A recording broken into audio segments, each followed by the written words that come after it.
Thanks, everybody. The coveted post-break slot. Welcome back to the improv portion of the day. My name is Jordan Hirsch. I'm going to talk about bringing improv into your facilitation work. To get started, this might shock you, but could I get 7 volunteers up on stage, please? It's just the magic number for improv games. That's how it goes. There's 1. Thank you. Anybody else? 2. Thank you very much. 3, 4, 5, 6, 7. Oh my God, we did it! Yay! I like the specificity. I had written in my notes 6 to 8, and then I heard Shannon say 7. I was like, that's 6 to 8. This is going to work out great. Could you all please do me a favor and just get in a circle? I will remove. No. Maybe the people towards the back just take a step backwards that way so everybody doesn't fall off stage. There you go. No, let's complete. Yeah, we'll complete the circle. Excellent. Thank you so much. So we're going to play. Whoop, there it is. We're going to play a quick game called the Yes Circle. Can you guys take as many steps back as, yeah, there you go. You take one back for me. Oh, beautiful. I love it. You go back. Perfect. Thank you so much. So the Yes Circle, let's close up the circle once again. The Yes Circle doesn't mean get closer. There you go. The Yes Circle. Is this perfect or are we good? You are. This is it. Awesome. Thank you for the circle. No, the Yes Circle has one objective. Your objective is to take someone else's place in the circle. To do it, there's only 2 rules. It is so easy you could not possibly fail. All you have to do is point at someone else in the circle whose place you want to take. Could you point at someone else in the circle? Beautiful.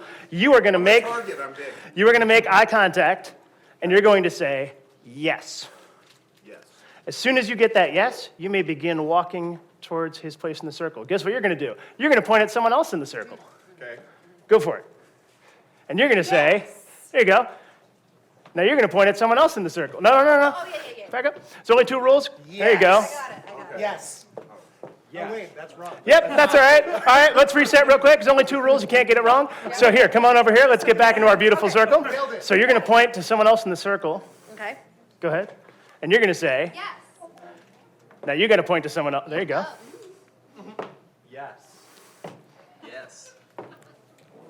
Yes. I totally messed it up. Yes. Yes. Okay, so there's only 2 rules. You can't get it wrong.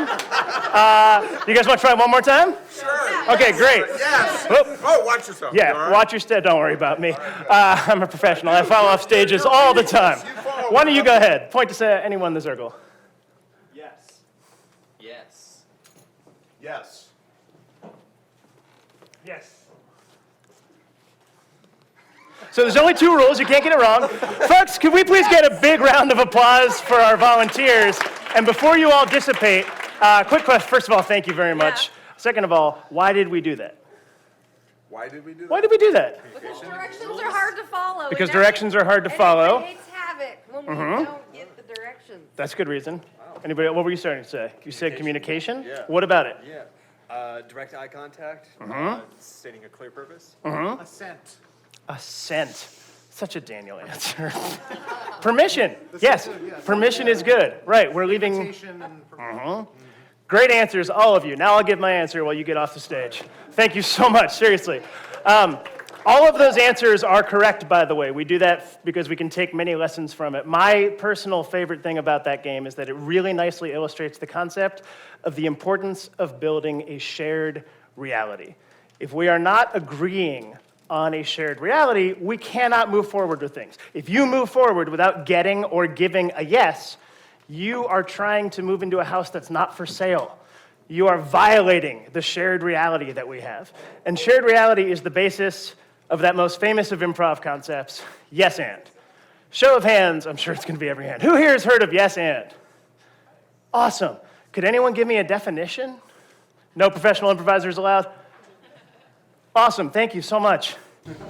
Definition is taking someone's idea and building on it rather than dismissing their idea and putting your idea. Very well put, thank you. Anybody else?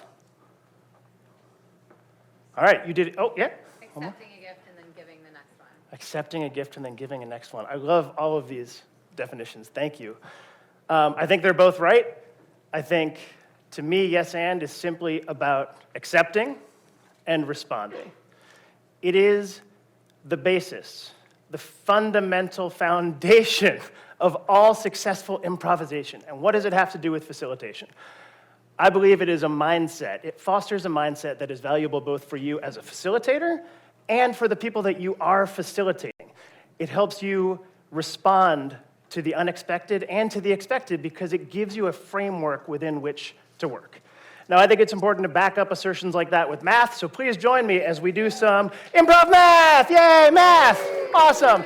Improv math is just like regular math, except I made it up. So the first equation of improv math is that accepting does not equal agreeing. Oh no, if I say yes and to a dumb idea, therefore I too am a dumb person because I agree with the dumb idea. I don't think it works exactly like that. It is about accepting information that's come before. In an improv show, if two people are doing a scene on the moon, and I enter the scene talking about, oh, it's so nice to be back in Wisconsin, I have not agreed on a shared reality with these people, right? I have broken an agreement that they have set up on stage.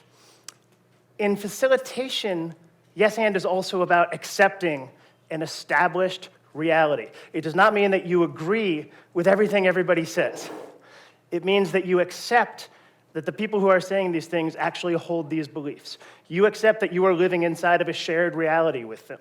You can accept something even if you don't agree with it. It's one of the hardest things about becoming a grown-up, but it does happen. It is a fundamental skill. To me, yes and is the opposite of gaslighting because it's really all about honoring a shared reality. And that builds psychological safety in groups, and I think it's a sign of respectful leadership. Improv math equation number 2, responding is greater than reacting. We heard about this a little bit earlier, the power of response instead of reaction. To me, a response is simply a reaction filtered through a framework, right? The and in yes and is where you get to be intentional about how you respond to something. Improv helps you practice and hone the skill of responding at the speed of reacting, but it really does take practice. Responding intentionally, I think, is how you want your workshop participants to be working and interacting with each other. And it's probably how you want to be acting yourself when you are facilitating a group. Think about when something goes wrong or when something goes off script in something that you're facilitating, right? How do you react to that by default? When we react instead of responding, I think we give away a moment where we might actually build something new because it wasn't in the script. Responding puts you in the driver's seat. Reacting gives away a lot of your power. And improv helps you hone that muscle of responding at the speed of reaction. Improv math equation number 3, yes minus and equals meh. Johnny, could you just please say yes every time I point to you? Yes. Thank you so much. Oh, see, he's got it. Nice day today, isn't it? Yes. It's quiet in here, huh? Yes.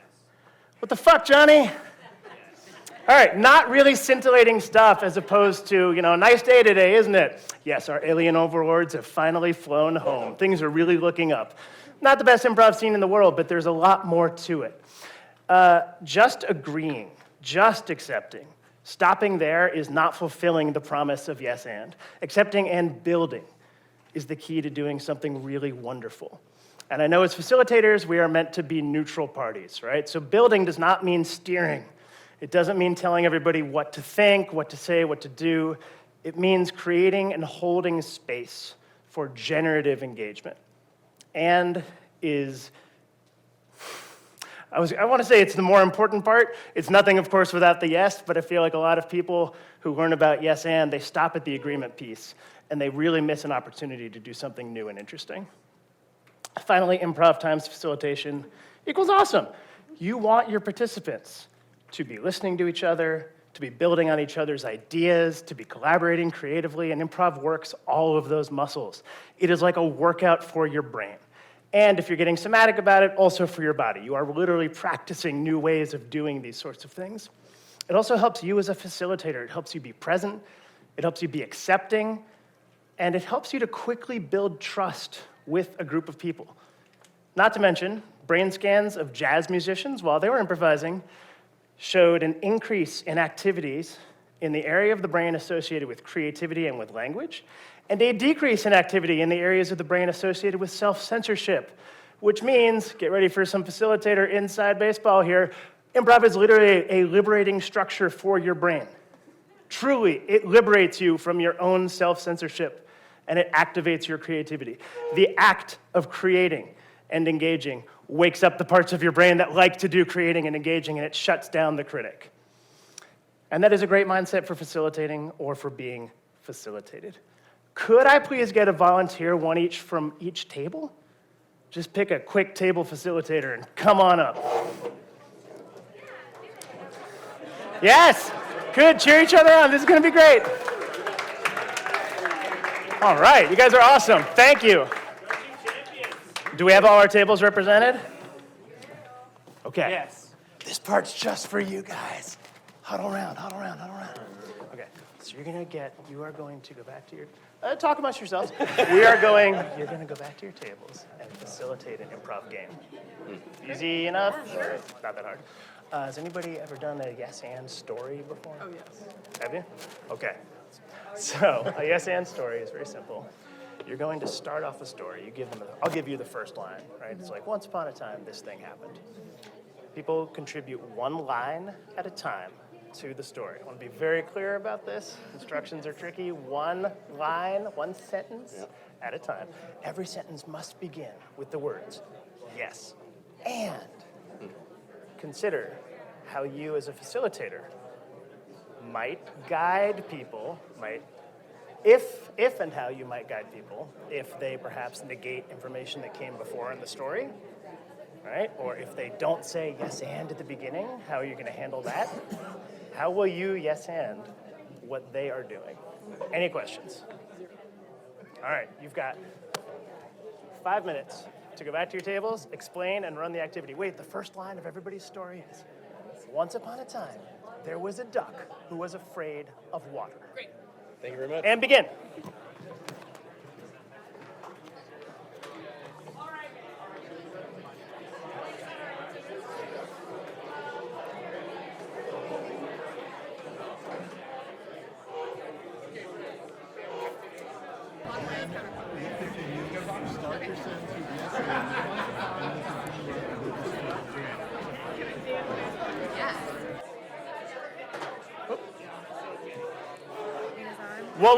What was the last line that this table came up with?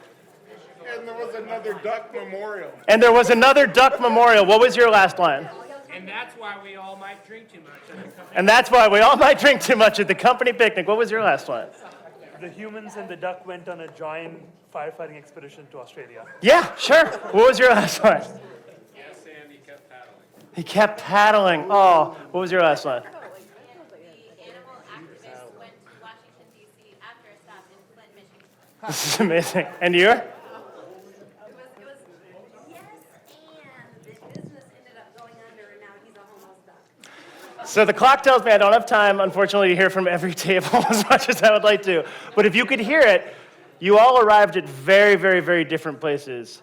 And the reason that I pushed you after several tables were like, hey, we're done. We won the exercise. We finished the story. Is that there is often much, much, much more ground to be uncovered after you think you have scaled the mountain, right? Yes and to me is about once you scale the mountain, hey, the clouds are parting. Oh, there's another huge mountain right there, and I really want to see it. I want to see what's on the other side of it. So what did we learn?